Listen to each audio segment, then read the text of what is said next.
하나님 말씀을 우리 함께 보겠습니다. 고린도전서 6장 19절로 20절이 되겠습니다. 우리 다 같이 한 목소리로 하나님 말씀을 읽겠습니다. 시작. 너희 몸은 너희가 하나님께로부터 받은 바 너희 가운데 계신 성령의 종인 줄을 알지 못하느냐?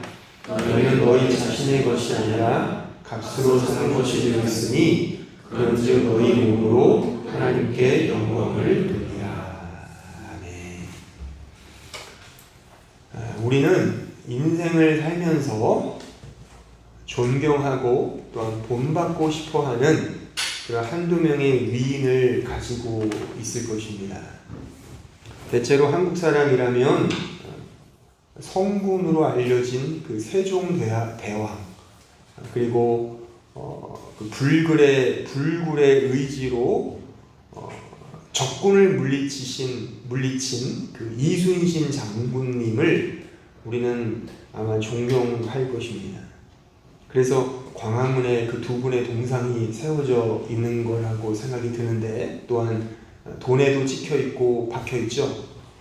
여러분들도 아마 존경하고 본받는 사람들이 있을 겁니다. 음악하시는 분들은 음악가, 성악가 또 등등하여 있으실 텐데, 중요한 것은 존경하고 본받고 싶어하는 그분들의 그 무엇이 있다는 것 아닙니까? 그렇죠? 세종대왕은 백성들을 국률이 여기는 마음으로 한글을 창제하셨잖아요. 그 무엇, 그 what. 이순신 장군은 신에게는 아직 12척의 배가 있습니다 하여 적게는 100여 척, 많게는 수백 척을 무찌른 그 무엇. 정말 불굴의 의지, 정말 필승의 각오구나. 그래서 우리 해군의 경례가 필승이에요. 육군은 뭐죠? 충성인가 그러잖아요. 그죠? 근데 우리는 필승이거든요. 그게 이순신 장군의 정신을 따라서 한 거거든요. 많은 신자들이 나는 예수님을 본받고 싶어요, 예수님을 닮고 싶어요, 예수님의 삶을 따르고 싶어요 라고 말을 많이 합니다. 그럼 제가 묻고 싶어요. 그러면 예수님의 무엇을 본받고 따르냐 말입니다. 우리는 지금 성전에 대해서 배우고 있습니다. 성전은 예수님이라고 제가 말씀을 드렸고, 또한 성전은 그 예수님 안에 있는 우리 성도들을 가리킨다고 말씀을 드렸어요. 이 사실을 오늘 보면은 바로 고스란히 담고 있는데, 바로 하나님으로부터 친히 값으로 산 자가 우리라는 거 아닙니까? 그렇죠? 여기에 본문의 20절 값으로 산다라는 게 말하자면 그리스도와의 연합을 의미하거든요. 신자는 이제 예수 그리스도 안에 연합되어 그의 존재와 삶으로 이제 어거되는 겁니다. 끌려가는 거거든요. 이것이 하나님의 영광이라는 게 오늘 본문의 전체 그냥 이야기예요. 또한 그 영광된 삶이 말하자면 거룩이고 성화된 삶이라고 말할 수가 있는 거예요. 그러면 제가 서론에서 말씀드린 그 무엇을 본받고 무엇을 통해 영광을 돌리느냐 그겁니다. 그러니까 값으로 사서 예수님 안으로 연합된 신자에게 이제 나타나야 할 그 무엇, what is it? 그게 뭐냐는 겁니다. 무엇을 본받고 무엇의 삶을 따르며 무엇을 통해 그 영광을 우리의 몸으로 영광을 돌리느냐 그겁니다. 제가 정답을 알려드릴 테니 잘 들어보세요. 자, 빌립보서 2장 5절에 이 정답이 쓰여져 있어요. 자, 너희 안에 이 마음을 품으라. 그렇죠? 마음을 품으라가 주님 마음을 본받으라는 거지 않습니까? 곧 그리스도 예수의 마음이니 그는 근본 하나님의 본체시나 하나님과 동등됨을 취할 것을 여기지 아니하시고 오히려 자기를 비워 종형체를 가지사 사람과 같이 되셨고 사람의 모양으로 나타나사 자기를 낮추시고 죽기까지 복종하셨으니 곧 십자가에 죽으시리라. 정답이죠. 즉 십자가이고 십자가. 그러니까 예수님의 무엇을 본받느냐, 예수님의 무엇을 따르느냐, 바로 예수님의 마음으로 드러난 그 십자가. 주께서 친히 말씀하시죠. 나를 따라오려거든 너 자신을 부인하고 자기 십자가를 지고 나를 따르라. 그러니까 십자가의 정신은 지금 이 성전의 설교로 말하면 내 성전의 허물어짐이고 그리스도의 성전의 세워짐을 의미한다 그겁니다. 쉽게 말하면 나는 죽고 예수로만 살고, 나는 쇠하고 예수만이 흥하고, 나는 망하고 예수님만 성하는 이 십자가의 길, 이걸 말한다 그겁니다. 이게 예수님을 본받는 거라 그거예요. 자, 그러면 어떻습니까? 솔직히 이 십자가가 좋으십니까? 이 십자가를 원하십니까? 솔직히 우리의 마음은 싫고 외면하고 피하고 싶은 것이 이 십자가가 아닐런지. 그쵸?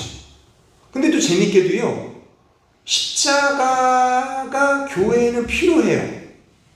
왜냐하면 교회에 등록하려면, 아니 등록까지는 뭐 십자가 고백을 받지 않지만 최소 세례를 받거나 교회의 어떤 그 직분을 얻기 위해서 집사든 장로든 목사든 이런 직분을 받으려 하면 반드시 십자가를 고백해야 하는 것이고, 그 십자가는 통과 의례입니다. 그러니까 십자가는 필요한 거예요. 그러니까 솔직한 심정으로는 싫은데, 피하고 싶은데, 멀리하고 싶은데 또 그럴 수 없는, 교회에 들어오려면 십자가 앞에 나는 죄인입니다를 고백해야 되거든요. 그러니까 이거는 가까이 하기엔 너무 먼 당신이라는 거예요. 이게 솔직한 우리의 십자가에 대한 반응이거든요. 그래서 십자가는 이중적이라는 말을 하는 거예요.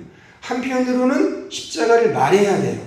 십자가 앞에 나는 죄인입니다를 고백해야 돼요. 하지만 또 한편으로는 솔직히 이렇게 살고 싶진 않아요. 종교적으로는 인정을 하지만 실제 삶으로는 아닌 거예요. 종교적으로는 멋지게 보여요. 그래서 이렇게 뭐 십자가 성호를 이렇게 긋지 않습니까? 뭐 캐톨릭의 전통이긴 하지만, 그쵸? 하지만 그 십자가를 성호를 긋는 것만큼 십자가를 쫓아 살지는 않는다는 말입니다. 저는 종종 테니스 경기를 보거든요. 볼 때 경기가 끝나면 이긴 선수가, 물론 이긴 선수만 잡아주니까 뭐 졌을 때 하는지 잘 모르겠지만 이겼을 때 멋지게 딱 하고 하늘로 딱 손을 올려요. 소위 테니스의 고트인 노박 조코비치가 이런 세레모니를 많이 하죠. 근데 재밌는 거는 그렇게 성호를 긋는데 사실 십자가의 정신으로 말하면 져야 되는 거죠. 왜? 십자가는 희생이니까. 근데 길을 쓰고 이겨서는 하늘로 다 성호를 하고 오 영광이요. 그러니까 엄밀히 말하면 뭐 이렇게 제가 표현하면 너무 왜곡수적인다라고 말할지 모르지만 실제 보면 이거 맞지 않는 거잖아요. 십자가는 져주고 희생하는 건데, 그러니까 이거는 두 가지 양면성을 그대로 보여준다 그겁니다. 나는 죄인 중에 괴수 맞고요, 십자가를 지고 늘 회개합니다라는 말을 해야 인정을 받아요, 교회 안에서. 그래야지만 좀 약간 멋져 보이고 그래야 계급도 올라가거든요. 그렇게 안 하면 안 돼요. 기도할 때나 이럴 때도 이런 걸 해야 돼요. 이렇게 그런 걸 많이 하는 사람들이 그래서 존경을 받아요, 교회에서는. 이걸 안 하잖아요. 안 하면 쟤는 뭐지? 쟤는 은혜를 모르나 봐. 쟤는 이 우리가 쓰는 공통 용어를 안 쓰네? 그러면 그 사람은 왕따 당하고 교회를 나올 수가 없어요. 계급이 안 올라가요, 이렇게. 또 이렇게 타인에게 뻐기려면 난 죄인 맞아요. 나는 십자가를 지고 있어요. 이래야만 뭔가 멋져진단 말이죠. 근데 실제 그렇게 안 살아요. 이기려고만 해요. 세상에서 다 이기고 막 그리고선 와서는 십자가. 십자가의 양면성이 분명히 있다 그럽니다. 뭐 그래서인지 모르겠지만 제가 찾아보진 않았어요. 근데 그럴 것 같아요. 뭐냐면 이 십자가라는 영어 단어가 크로스잖아요. 이 크로스의 이중적인 뜻이 있는 거 아십니까?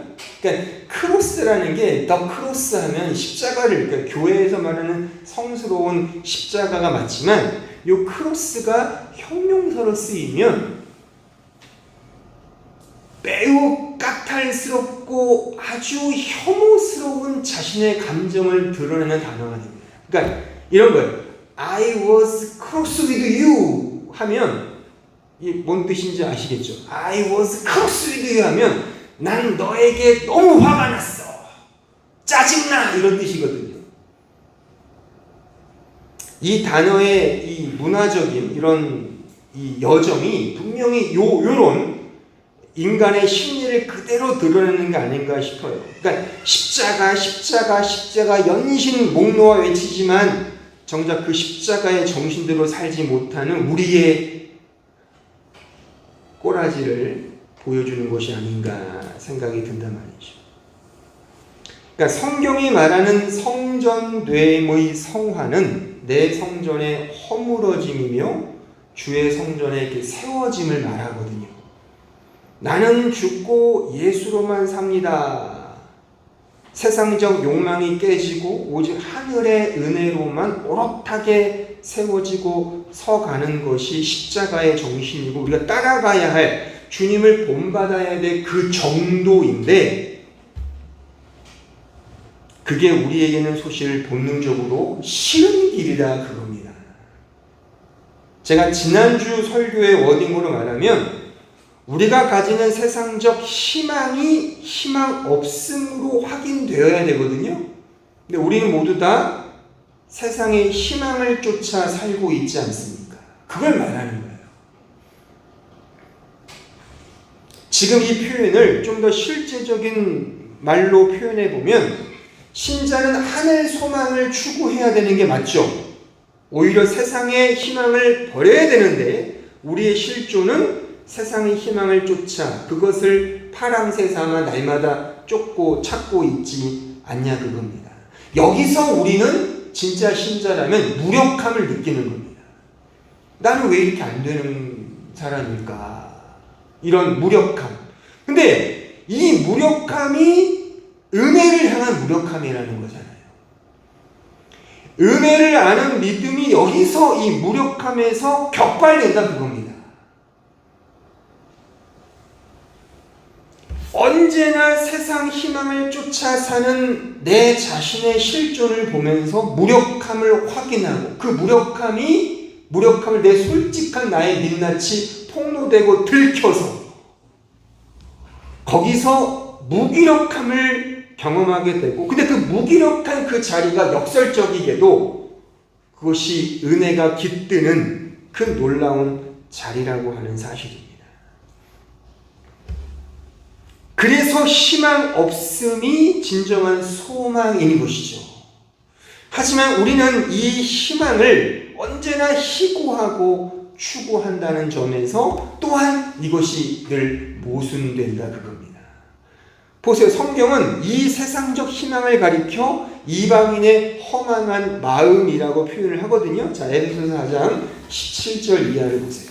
그러므로 내가 이것을 말하며 주 안에서 증언하노니 이제부터 너희는 이방인이 그 마음에 허망한 것을 하는 같이 행하지 말라. 그들의 총명이 어두워지고 그들 가운데 있는 무지함과 그들의 마음이 굳어짐으로 말미암아 하나님의 생명에서 떠나 있도다. 그들이 감각 없는 자가 되어 자신을 방탕에 방임하여 모든 더러운 것을 욕심으로 행한다. 이게 세상 희망이라는 거예요.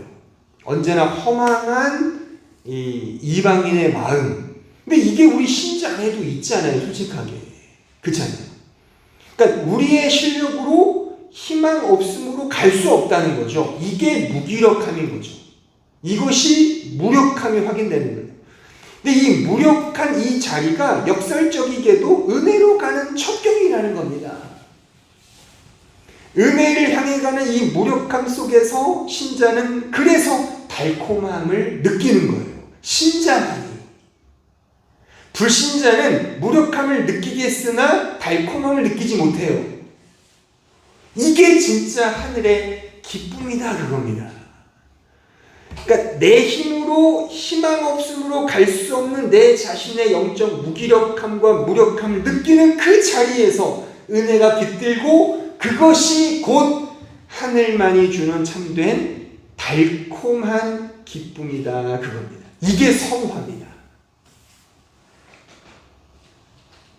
성화는 그래서 이러한 은혜로 향해 가는 무력함으로 끌려가는 그 여정이고 그 여정 속에서 세상적 육적의 처절함을 경험하게 되고 근데 그 처절함 속에서 은혜만이 주는 하늘의 어떤 감각 그게 기쁨이라는 거예요. 요거를 느끼며 살아가는 그 여정과 과정이 주님을 닮아가는 성화다 그거예요. 그래서 여기에는 필연적으로 십자가가 들어서는 거죠.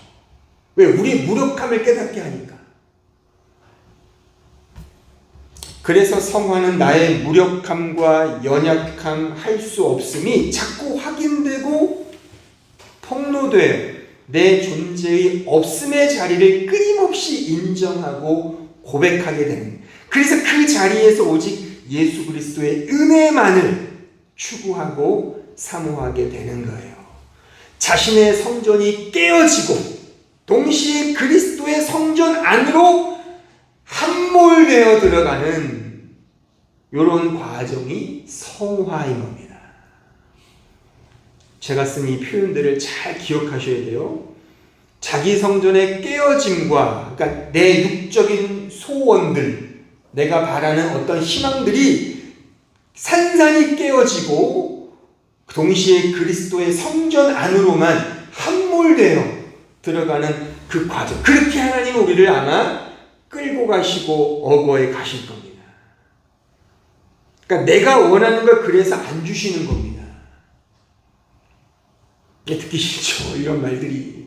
내가 지금 기도하는 거 하나님이 안 주신다고.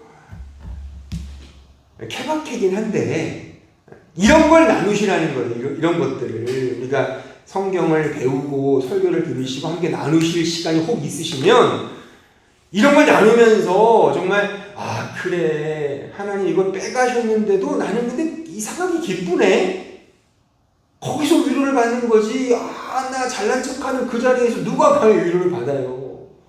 그렇지 않아요? 솔직하게. 요건 다음 주에 좀 더 디테일하게 제가 설교를 할 텐데 그러니까 다음 주가 이제 율법과 복음의 마지막 설교가 될 것 같아요.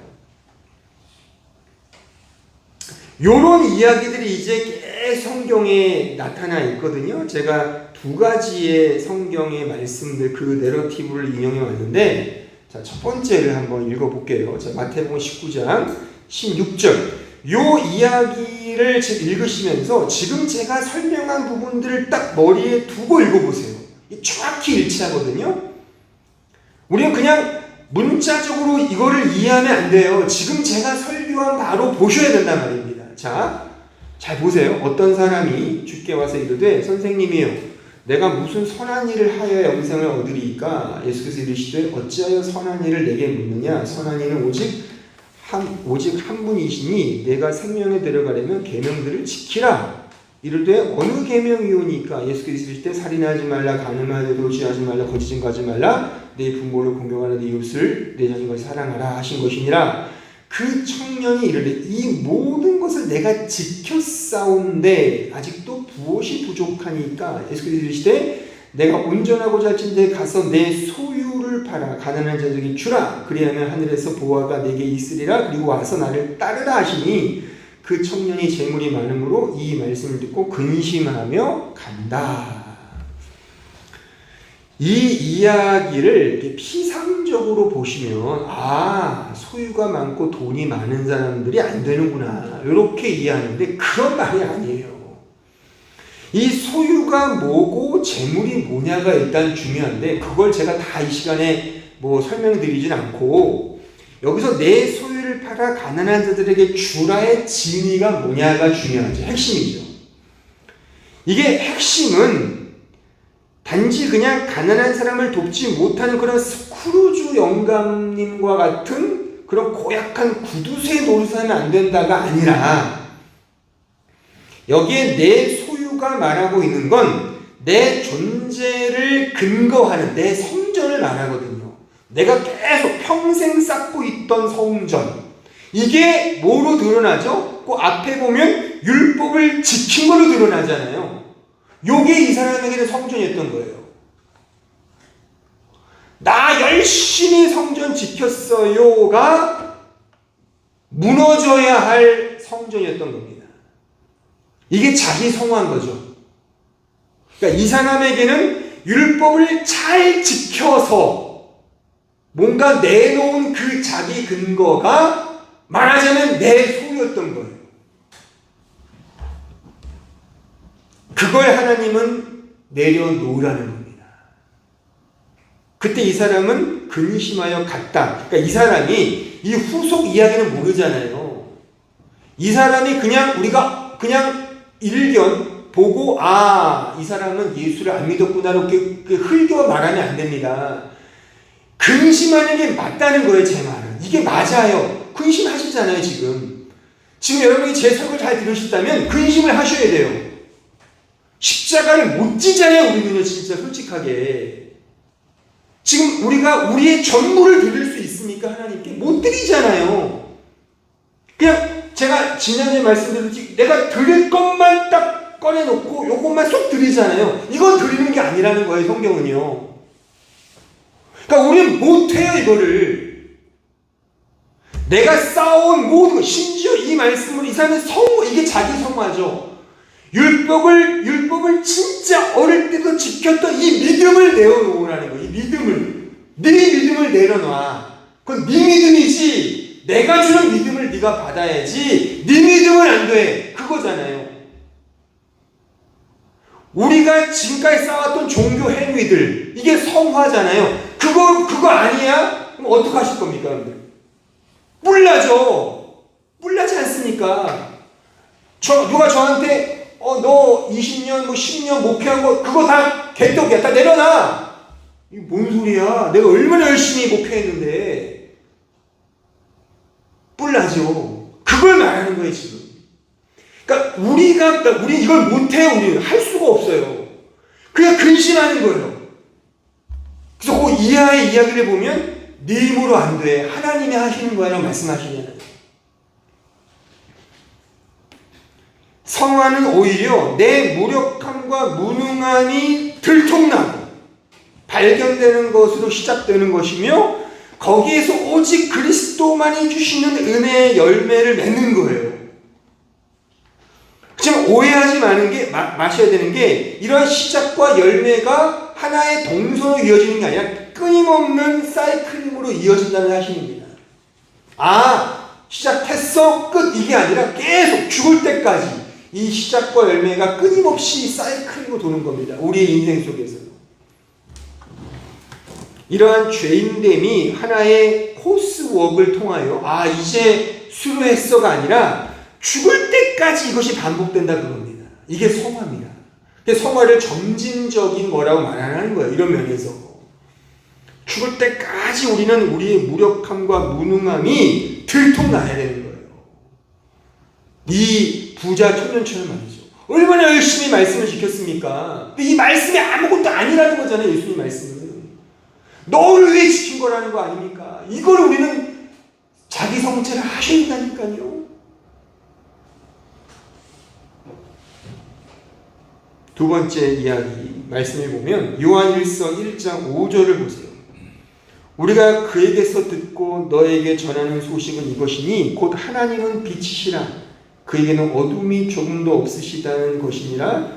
만일 우리가 하나님과 사귐이 있다고 어둠에 행하면 거짓말을 하고 진리를 행하지 아니함이거니와 그가 빛 가운데 계시는 것 같이 우리도 빛 가운데 행하면 우리가 서로 사귐이 있고 그 아들 예수의 피가 우리를 모든 죄에서 깨끗하게 하실 것이요 만약 우리가 죄가 없다고 말하면 스스로 속이고 또 진리가 우리 속에 있지 아니할 것이요 만약 우리가 우리 죄를 자백하면 그는 미쁘시고 의로우사 우리 죄를 사하시며 우리를 모든 불의에서 깨끗하게 하실 것이요 만약 우리가 범죄하지 아니하였다 하면 하나님을 거짓말하는 자로 만드는 것이니 또한 그의 말씀이 우리 속에 있지 아니하니라.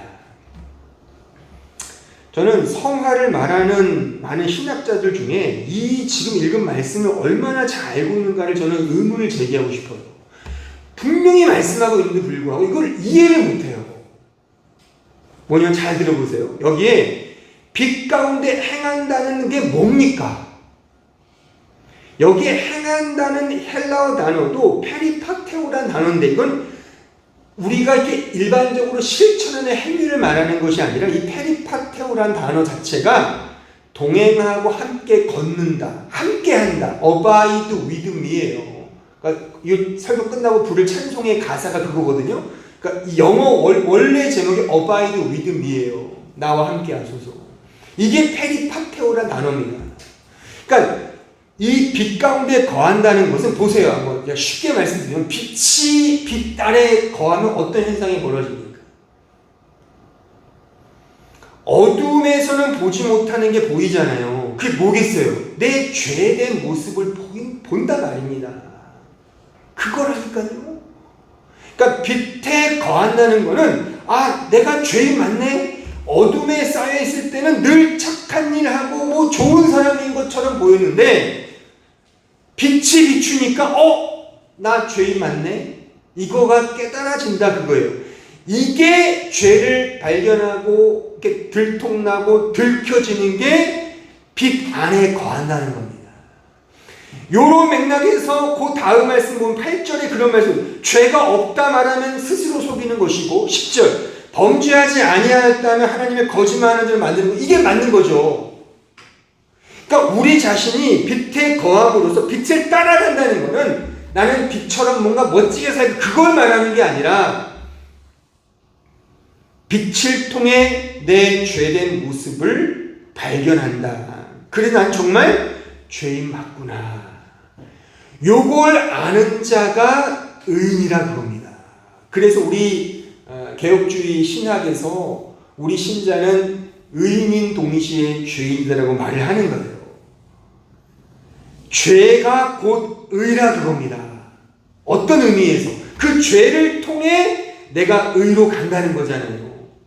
그 죄를 아는 그 빛의 자리가 진정한 의의 자리인 것입니다. 따라서 성화는 죄를 짓지 않는 게 아니에요. 죄와 멀어지는 게 성화가 아니라 그 죄를 진짜 죄로 아는 겁니다.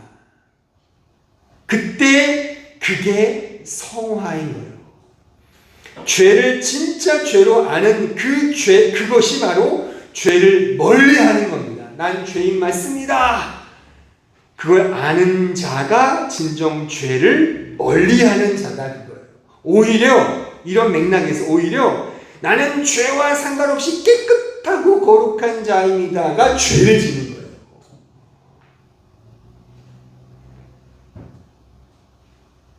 오히려 죄를 진짜 빛을 통해 알고 그래서 그 죄로 인해 그리스도의 십자가를 쫙 붙드는 이것이 바로 의인 겁니다. 이런 의미에서 성화는 내 스스로의 힘으로 되는 그런 차원이 아닌 거예요. 그 오스왈드 챔버스라는 그 사람 뭐 아시지 모르겠지만 그 사람 목회자이면서 그 목사님이 쓰신 유명한 책이 하나 있죠. 그 365일을 일도로 만드는 그 주님은 나의 최고봉이라는 책이 있어요. 그 책에 보면 이런 글귀가 있어요. 성화는 하나님께서 나를 위해 뭔가 해주시기를 원하는 내 나름대로의 생각이 아니라 오히려 하나님께서 친히 나를 위해 무엇을 해주시기 원하시는 하나님의 생각이다. 성화는 내가 원하는 것을 이루는 게 아니에요. 요 맥락에서 아까 부자 청년은 내가 원하는 율법을 지킨 거죠. 여러분들을 위해서 예배 시간 나오고 헌금을 드리고 기도한다면 그거는 여러분들의 성화에 아무런 도움이 안 돼요. 오직 죄를 더 짓는 거예요. 이 종교적인 가면을 쓰고 말이죠. 내가 원하는 것이 아니라 하나님이 원하시는 걸 이루는 게 성화예요. 그 원하심이 뭐예요? 십자가 아닙니까? 십자가. 오히려 내가 원하는 성지는 무너진다는 사실이에요. 요걸 우리는 뒤바꿔서 이해하는 오류를 너무나 많이 범한다 그겁니다. 내가 원하는 것을 성화로 착각했던, 그렇게 해서 글들을 많이 썼던 부류들이 약간의 동전의 양면처럼 장단과 뭔가 긍정 부정이 있는 청교도들입니다. 청교도 시대 때 수많은 성도들이 이렇게 자기 성화를 위한, 영국의 신자들이 젠틀맨이잖아요. 젠틀하게 행동을 했어요. 그 젠틀한 걸 성화라고 말했단 말입니다. 인디언들을 막 죽이고 인도에 가서 겁박하면서 하나님의 복음을 심겨주겠다는 명목하에 그 짓을 했다니까요. 니들은 비문명인들이야. 이 문명을 받아라고 하는 그 구실로, 이게 제국주의잖아요. 젠틀하게 그들을 착취했던, 이게 청교도 시대 때 일어난 일이거든요. 이게 하나님을 믿는 십자가의 성화입니까? 자기를 위한 성화죠. 오늘날 제가 속해 있는 장로교회, 소위 보수라는 장로교회의 신화 형태는 이것과 유사해요. 뭔가 인품과 성품이 조신해야 되고 거룩해야 되고 건전하고 품행이 올곧아서 담배도 안 태우고 술도 안 마시고 그렇게 성품이 푸근해야 되는 것으로 성화를 묘사해요. 물론 그런 성향이 있는 사람이 그런 걸 드러내겠죠. 왜냐면 종종 저에게서 이렇게 보이는 거 있잖아요. 보시는 거. 목사님은 어떻게 이렇게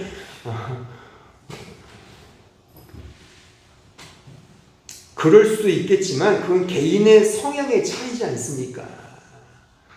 태어나는 성품이 그러지 않은 사람이 있잖아요. 혈기 많거나 그렇게 행동을 어떻게 해요? 그럼 그들은 성화가 안 되는 겁니까? 막 불붙지 막 분노를 일으키는 분노 조절 장애 신자 있을 수 있잖아요. 그게 바뀌는가요, 그게? 안 바뀝니다. 그게 성화가 아닙니다. 젠틀하게 살아가는 게 성화가 아니라 말입니다. 성화는 육아에서 말하는, 도가에서 가르치는 철학과 인문학에서 회자되는 그런 인격적이고 성품적인 차원이 아닙니다. 이게 바뀌든가요? 그래서 안 바뀌잖아요. 우리 자신을 보면 느끼지 않아요? 언제나? 저는 여기 제 집에 사는 사람이 있어서 이게 함부로 말을 못하겠는데, 안 바뀌어요, 우리는. 다들. 그래서, 부부 세미나 때 그런 걸 얘기를 해봐야 되겠어요. 안 바뀌는 거 한 번씩. 안 바뀌어요, 인간은요. 근데 바뀔 수도 있겠죠. 근데 그게 성화가 아니란 말입니다. 성화는 오히려 내 됨이 깨지는 거라 그겁니다. 그래서 십자가인 거예요. 좋은 게 아닙니다. 오늘 설교의 결론을 제가 붙이면서 목회자이고 신학자로서 저는 좀 당돌한 언급을 하면서 오늘 설교를 좀 마무리할까 하는데, 기존의 개혁주의 성화를 말하면 거의 빼놓지 않고 으뜸으로 이 레퍼런스를 삼았던 한 위대한 신학자가 있어요. 그 사람이 누구냐면 소위 청교도의 황태자로 불리우는 존 오웬입니다. 제가 예전에 그 청교도 강의할 때 언급했던 그 유명한 청교도의 황태자니 말 다 했잖아요. 이분이 수많은 책을 썼거든요. 그러니까 성화에 대한 거의 바이블이에요. 이쪽 업계에서는. 근데 이분의 가장 중요한 표현이, 저는 이 표현이라고 생각을 해요. 제가 인용을 해왔는데 한번 보세요. God works in us, with us, not without us, not against us. 번역을 하면 하나님은 우리 안에서 우리와 함께 일하시지만 우리 없이 우리와 대항하여 일하시지 않는다. 아주 쌈쌈하고 너무 좋은 글귀이죠. 그런데 저도 예전에는 이걸 너무 좋아했어요. 이런 글귀들. 근데 나름 그냥 성경을 읽고 계속 공부하다 보니까 또 이분을 뒤꿈치 따라갈 수 없는 신학자이지만 이분의 어깨 위에 올라서 좀 더 성경의 안목으로 보니까 이 표현은 맞는 말이지만 자칫 오해를 일으킬 수도 있고 더 큰 위험으로 조장할 수 있다는 생각을 합니다. 그래서 시급히 조정해야 되고 교정해야 되는 거라고 저는 생각합니다. 특히나 성화는 우리 없이도 우리와 대항하여 일하시는 하나님의 열심이라는 측면에서 그러합니다. 그러니까 우리 없이 우리와 대항하지 않고 일하시는 게 아니라 그 반대라는 겁니다. 왜냐하면 잘 들으세요. 성화는 우리가 주체가 아니라 바로 예수 그리스도이기 때문이에요. 자, 근거 구절을 제가 읽어드릴게요. 자, 고린도전서 1장 30절 이하를 보세요. 너희는 하나님으로부터 나서 그리스도 예수 안에 있고 예수는 하나님으로부터 나와서 우리에게 지혜와 의로움과 거룩함 성화죠. 구원함이 되셨으니 기록된 바 자랑하는 자는 주 안에서 자랑하라. 거룩은 성화는 하나님께서 그리스도 예수 안에서 행하시는 은혜의 역사입니다. 따라서 주체는 하나님이세요. 예수님이세요. 그쵸? 그러니까 존 오웬의 글로 말하면 우리의 역할과 기능이 성화의 주된 자리를 차지한 듯한 느낌으로 썼어요. 우리 없이 우리와 대항하지 않고 일하시지 않는다는 식으로. 그러니까 우리가 안 하면 안 되는 거예요, 성화가. 그렇게 배우셨죠? 그렇게 배우셨을 거예요, 아마. 그게 아닙니다. 우리가 해야 돼. 명확한 성화는요, 그리스도 예수 안에 있는 거예요. 예수 안에 우리가 있죠? 우리가 성화된 겁니다. 그 주체와 근거는 예수님 거예요. 오직 예수 안에 거룩과 우리의 성화가 완전하게 되어 있는 것이지, 내가 이제 구원받았으니까, 칭의 얻었으니까 성화는 내가 이제 그분을 따라서 해볼까? 이게 아닌 겁니다. 근데 청교도는 요런 약간의 견문을 열어놨어요. 그래서 청교도 속에서 인본주의 성화가 나온 겁니다. 이렇게. 그러니까 잘 구별해서 읽으셔야 돼요. 그래서 저는 제가 만든 문구지만 여러 가지를 취합해서 만든 거죠. 하늘아래 새 것이 없으니까. 저는 써봅니다. God makes us holy in Christ, not without Christ. 하나님은 우리를 그리스도 안에서 거룩하게 만드십니다. 결코 그리스도 없이 행하시지 않는다. 이게 성화입니다. 그러므로 성화는 내 성전의 깨어짐이고 허물어짐일 뿐이에요. 내가 보태는 건 아무것도 없어요. 죽을 때까지 우리는 내 성전이 깨지는 여정으로 끌려갈 겁니다. 근데 그렇게 허물어지는 게 무력함이죠. 그 무력함을 통해 그리스도의 은혜가 쫙 깃드는 거예요. 거기서 신자는 아주 묘한 카타르시스를 느끼고 이 세상에 줄 수 없는 영적인 달콤함을, 그 신비로운 기쁨을 누리게 된다는 거예요. 우리가 잘해서 으쓱하는 그 기쁨 말고요. 우리 다 으쓱하고 싶어 하잖아요. 그러니까 내가 열심히 했어라고 자기 머리를 이렇게 막 쓰면서 기특해 하죠. 그게 다 성화라고 가르치고 있어요. 뭐 대부분은 아니지만 제가 이렇게 좀 뭐 들어보니까 이런 부분이 많아요. 그렇게 신학도 많이 언급하고 있고, 그거는 우리 이 성경이 말하는 개혁주의의 온전한 성화론이 아닙니다. 성화는 오직 예수 그리스도 안에 있고 그의 십자가예요. 그 십자가는 나를 깨고 부수는 역할을 해요. 그 부서지면서 끌려가는 거죠. 끌려가 그 성전 안으로 함몰되어 가는, 거기에서만 느껴지는 거예요. 그러니까 여러분들이 종전까지 붙들고 있는 거, 그거를 내려놓을 수 있으시겠어요? 예를 들면 아브라함에게 그 금지옥역, 눈에 넣어도 아프지 않고 정말 엄청 귀한 그 100세에 난 이삭을 바치라 하시잖아요. 그거는 아브라함의 믿음을 본받는 게 아니라 그게 하나님이 우리에게 요구하시는 믿음의 열매라는 겁니다. 그렇게 행하신다는 거예요, 하나님은요. 아시겠습니까? 성경 전체가 그 이야기를 하는 거예요.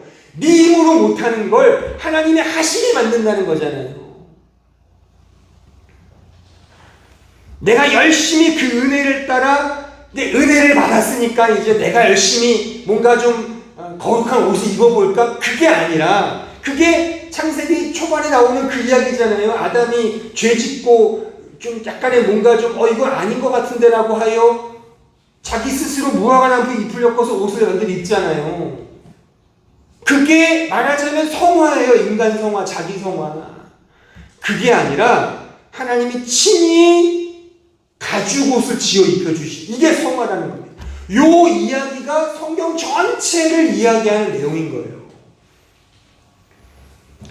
그래서 창세기가 중요하죠. 창세기가 한 장 한 장, 심지어 한 구절 한 구절 다 성경 전체를 포괄하고 있어요. 이제 9월 달부터 할 겁니다. 내가 내 힘으로 무화과 나무 잎을 엮어서 옷을, 거룩한 옷을 해 입는 게 성화가 아니라 나는 못합니다. 하나님이 친히 가죽 옷을 지어서, 그 성경에 보면 지어서 입혔다고 돼 있어요. 아니 하나님이 영신도 어떻게 지으셨을까? 어떻게 만드셨을까?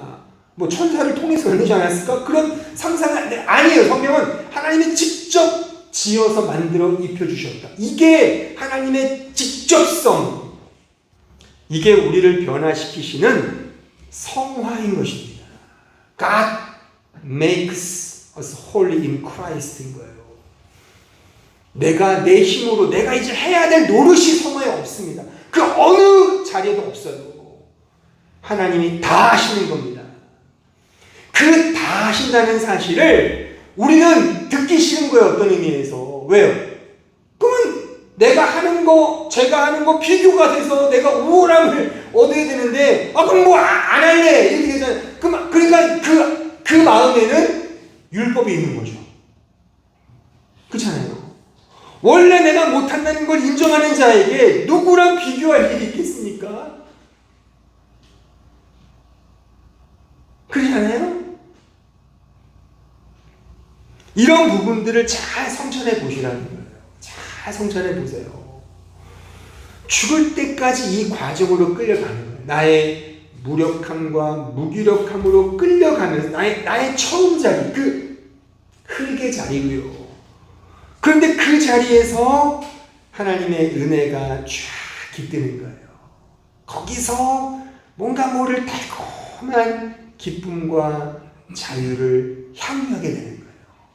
이 맛을 경험하면 이제 뭐 상관이 없어요. 정말. 이 은혜의 느낌, 이 은혜의 정서를 우리 모두가 경험하잖아요. 이게 성화입니다. 그래서 성전이 곧 성화인 거죠. 성전은 무너지는 거죠. 그래서 성전은 무너지는 거예요. 실제 역사 속의 성전도 무너졌죠. 지금도 저 유대인들이 계속 왜 전쟁을 일으킨 이유가 뭐예요? 속내는 예루살렘의 무너진 성전을 재건하고 싶은 거잖아요. 그 시온주의잖아요. 그게 계속 시온주의를 통해서 저 예루살렘 저 자리에 그 전에 좀 뭐가 있습니까? 그 이슬람 사원이 있잖아요. 그거를 무너뜨려야 돼요. 이 이스라엘 사람들에게는. 그게 시온주의거든요. 근데 그게 역사 속에 안 이루어지잖아요. 안 이루어질 겁니다. 어떤 목사님들은 그 시온주의를 막 좋아하는 유대주의자 목사님들은 이루어질 거야. 지금 봐봐. 미국이 움직이고 있어. 이제 끝났어. 시온주의가 이루어질 거라고 말하는데 제가 단언컨대 안 이루어집니다. 하나님은 역사 속에서 그 성전 재건하게 안 하실 겁니다. 왜요? 무너져야 되는 거니까. 그치? 맞잖아요, 그게. 그러니까 우리의 성전이 무너져야 돼. 우리의 무너짐의 증거가 뭐죠? 마지막 증거가 죽음이잖아요. 다 죽잖아요. 그 죽음을 통해 나는 흙이구나를 깨닫고 거기에서 무력함을 느끼는 거예요. 거기에서 하나님의 은혜가 쫙. 그래서 우리는 죽을 때 놀라운 신비로운 변화를 경험할 겁니다.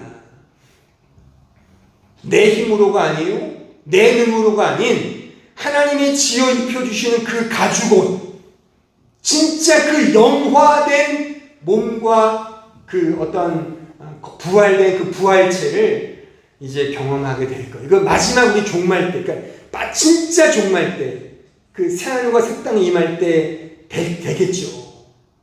그게 완전한 영화의 상태로 가는 것이지, 우리가 조금 뭔가 연습해서 이루고 뭐 덜 이루고 그런 거 아니에요. 그거는 각자 그냥 주어진 성향대로 살면 되고, 아니 안 싸우려면 승질 안 부려야죠. 승질 부렸다가 밥도 굶는데 어떻게 해요. 참고 인내해야죠. 사는데. 이런 거는 그냥 생존을 위해서 그냥 하는 것이지 그 자체가 우리 성화의 거룩함의 표징이 아니라는 거예요. 그러니까 성경에 나오는 그 열매들, 사랑과 희락과 화평, 오래 참은 자비함, 중성, 온유, 절제, 이 성령의 9가지 열매도 우리가 내어제지는 성품이 아니라 그 자체가 예수님이 맺게 하신 예수님의 마음인 것이죠. 그래서 예수님이 열매인 거예요.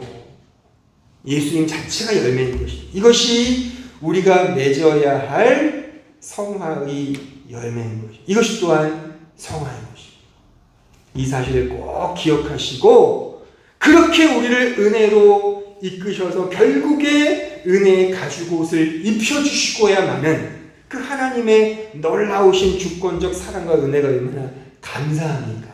그러니까 우리는 그러니까 죽을 때까지 그 은혜의 영광을 찬송하는 거예요. 내가 이룬 것들 어떻게 우리가 찬송할 수 있겠습니까? 하나님의 은혜만을 평생 죽을 때까지 찬송하는 겁니다. 이 찬송의 노래 가락이, 그 가사가 여러분들의 입술에서 평생 읊어지고 드러나길 진심으로 기대하고 또한 소원합니다. 기도하겠습니다. 은혜로우신 아버지 하나님 감사합니다. 오늘 성전과 성화에 대한 설교를 들었습니다. 어떻게 들으면 단순한 논리이고 너무나 지당한 말이겠으나 율법적 사고에 매여 있는 저희들의 사고로서는 또한 받아들이기가 너무나도 힘든 개념임에 틀림이 없습니다. 그럼에도 하나님, 우리를 택하여 당신 자녀 삼아 주셨사오니 이 사실을 마음속에 잘 새겨서 우리 모든 성도들, 우리 자신의 무너짐을 통해 세워지는 그 하나님의 놀라운 성전을 날마다 믿음으로만 기대하고 바라보아서 이 세상에 줄 수 없는 진정한 기쁨과 그 즐거움과 그 자유와 그 복과 그 안식을 진정 누리는 우리 모든 성도들 되게 하옵소서.